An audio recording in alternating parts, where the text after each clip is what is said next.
Hi friends, welcome to Greeshma's kitchen.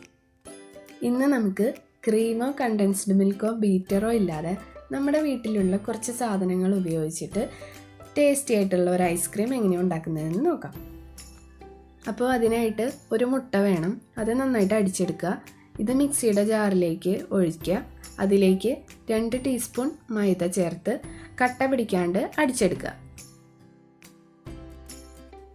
ഞാനിപ്പോൾ ഇത് അടിച്ചെടുത്തിട്ടുണ്ട്. ഇതൊരു പാത്രത്തിലേക്ക് മാറ്റാം. ഇനി നമുക്ക് വേണ്ടത് 1/2 ലിറ്റർ പാലാണ്. അത് ഇതിലേക്ക് ചേർത്ത് കൊടുക്കാം.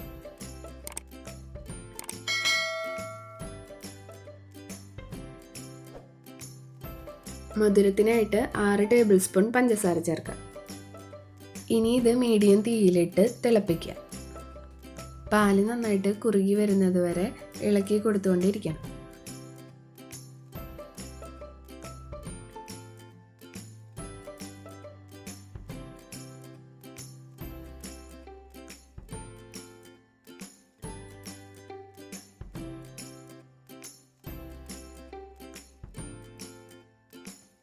ഇപ്പോൾ പാല് നന്നായിട്ട് കുറുകി വന്നിട്ടുണ്ട്.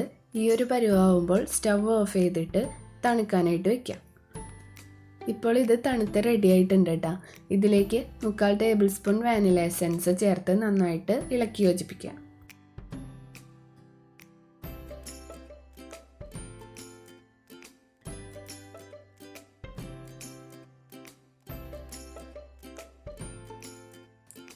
ഇനി നമുക്കിത് മിക്സിയുടെ ജാറിലിട്ട് നന്നായിട്ടൊന്ന് അടിച്ചെടുക്കണം. മിക്സിയിലിട്ട് അടിച്ചെടുക്കുമ്പോൾ ഇതൊന്ന് ലൂസാവും. ഇപ്പോൾ നമ്മുടെ ഐസ്ക്രീമിൻ്റെ മിക്സ് റെഡി ആയിട്ടുണ്ട്.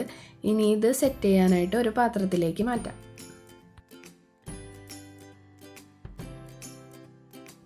പാത്രം ഒന്ന് പതുക്കെ തട്ടിക്കൊടുക്കുക. അതെല്ലായിടത്തേക്ക് എത്താൻ വേണ്ടിയിട്ടാണ്. ഇനി ഒരു പ്ലാസ്റ്റിക് കവർ വെച്ച് മൂടി നല്ല ടൈറ്റായിട്ട് അടച്ച് ഫ്രീസറിൽ ഒരു 8-10 മണിക്കൂർ വയ്ക്കാം. ഐസ്ക്രീമിൽ ക്രിസ്റ്റൽസ് ഉണ്ടാവാതിരിക്കാനാണ് ഈ പ്ലാസ്റ്റിക് കവർ കൊണ്ട് മൂടുന്നത്. അതാരും മറക്കരുത് കേട്ടോ. ഇപ്പോൾ ഒരു 8 മണിക്കൂറായിട്ടുണ്ട്. നമുക്ക് രാത്രിയൊക്കെ ഉണ്ടാക്കി വെക്കുകയാണെങ്കിൽ പിറ്റേന്ന് നമുക്ക് എടുത്ത് ഉപയോഗിക്കാനായിട്ട് പറ്റും. അപ്പോൾ നമ്മുടെ ഐസ്ക്രീം റെഡി ആയിട്ടുണ്ട്. നമ്മുടെ വീട്ടിലെ സാധനങ്ങൾ ഉപയോഗിച്ച് വളരെ പെട്ടെന്ന് തയ്യാറാക്കാൻ പറ്റിയ ടേസ്റ്റി ആയിട്ടുള്ള ഐസ്ക്രീമാണിത്.